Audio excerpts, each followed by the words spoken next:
We're here to talk about, as it says on the screen, combat and other things.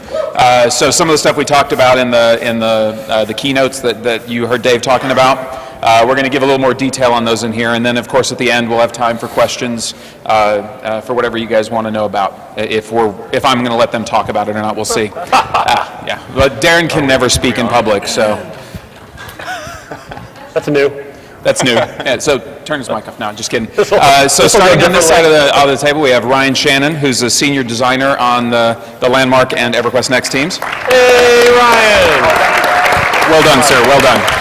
Congratulations. Then we have Michael Mann, our lead systems designer on both EverQuest Next and Landmark. Hey, Michael. And on the end, we have the Brute Squad, or Darren McPherson, our lead designer on both EverQuest Next and Landmark. And now I will walk away so they can actually tell you stuff you guys want to hear. They wanted to hear our names. Yeah. Is this on? I think so. Can you guys hear me? All right. No? You're not missing anything. It's okay. It's definitely true. Yeah, so one of the hardest things about this panel was actually come up with a name for it. It's got a lot of information about a lot of different things, so we're just going to get started right into it. Spacebar. There you go. All right. So I wanted to start off at the beginning, at our starting point, right? As you guys saw in the keynote, we started with PvP. This may have come as a surprise to some people. We did it for a lot of good reasons, actually, and one of the reasons was that we wanted to develop PvP from the beginning of the game.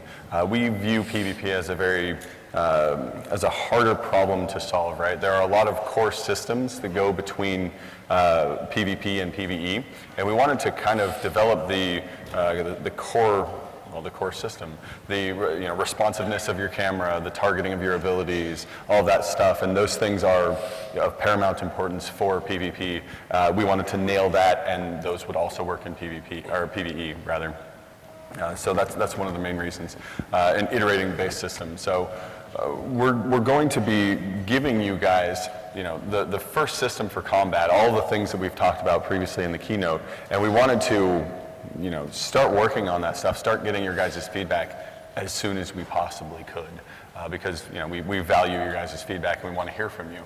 I kind of wanted to make a note that when PvP, when you guys get your hands on fighting, we are aware that it's a little faster paced than we're really aiming for. I think the buzzword around the office is that we want to make it a little bit less twitch and a little bit more tactical. So just so you guys are aware, that is something that we're looking at, and we're going to be iterating on that. So we look forward to your guys' feedback on that very point. Yeah, there's a fine line between twitchy and exciting, and we want to hit that so that it's accessible to everybody who wants to play. But also, we have no intention of including things like headshots and things that you need to have pinpoint precision to be able to do, and Steve Klug wouldn't allow us to do that anyway. So. You're right. It's just code, but apparently it's really hard code. So. So that's one of the main reasons, and also in Landmark, PvP in quotes there is more than just fighting each other. And Darren's actually going to touch on this more, but with game master objects and stuff like that, PvP is not necessarily getting in and killing each other. It means significantly more, and we'll discuss that later. So in a game with no classes, right? No levels.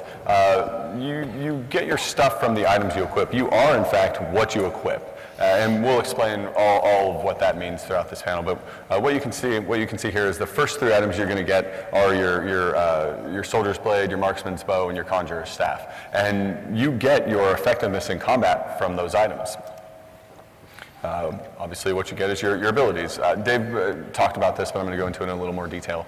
Your main ability is attached to your left mouse button, and your alternate ability is on your right mouse button. The camera mode, when you put on an item, the camera mode will change, and it will allow you to camera look without holding the right mouse button down, and then you'll use the WASD to move. And so that's how we're starting out with it structured. And we really wanted to do this because, well, we actually tried a lot of different things, and it's just what felt right. It's what was the simplest thing to allow you guys to use your abilities to move properly, and it really kind of highlights heroic movement. It allows you to move in all sorts of creative ways. And I'll talk about some of the fun ways that we have movement in these items, kind of as we get to them. One of the things that we aren't really addressing or talking too much about, that you saw within the demos and you saw in Dave's keynote, is we're going with a different targeting mechanism than you're probably used to, and that's because our world is 3D. And I know a lot of games tout that they are 3D, but you've got an ability like upheaval. How are you going to blow the bridge up if you can't target it, if you can't look up and blow the bridge up?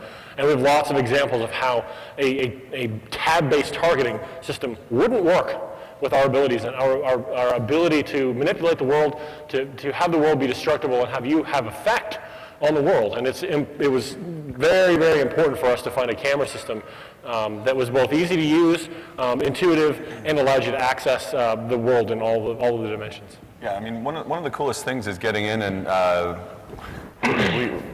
kind of playing with the wizard for EQ Next, right, and saying, hey, I walk up to an area and I look at a spot and then I blow it up with upheaval. And that's a really cool feeling. It's something that our camera kind of allowed us to do. Well, you like my Photoshop example? So, as I said previously, we might be adding more abilities. There might be more things there, and that's kind of up to you guys and up to playing, right? Is two abilities enough to get you out there and have an interesting tactical combat scenario? And so we might be adding more. We will definitely be taking a look at that, and we'll get into some of the other things that give you combat builds later on. So something important to say or to touch on is when we create a weapon, we create it as a package deal, right? So Dave spoke about having a fire sword and having a fire sword and shield and how they're different when they're together. All of these items do come as a set, so you'll have the fire sword and shield set, and it's a package deal. It is designed specifically to make you feel a certain way when you're playing it. And we'll talk about the feelings and flavors of the weapons that you start with. So the marksman's bow, it is designed to make you feel sort of like a sniper, right? It's the longest range weapon we're going to release initially. The two abilities that allow you to feel like a sniper are these. Quick shot, which is it's your standard arrow shot, but then sniper's mark. So this ability is super cool. You can stand back. It has a pretty long range. It's like 45 or something. It's got a pretty long range, and it's got a cast time on it. You won't see a lot of cast times in the game, but this one does have a cast time because we kind of wanted to highlight the feeling of standing back somewhere, marking out somebody, and then shooting them with an arrow, sniping them essentially, and then having that person be your quarry or your mark.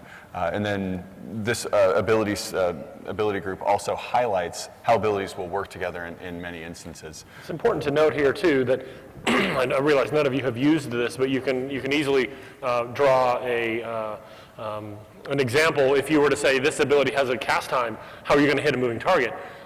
The ability doesn't fire until the cast time is over. So you have 1.5 seconds or however long that cast time is, and you have to follow your target until the cast time is up, and then the ability fires. So cast times won't be, it will work with the system that we have and won't work against it.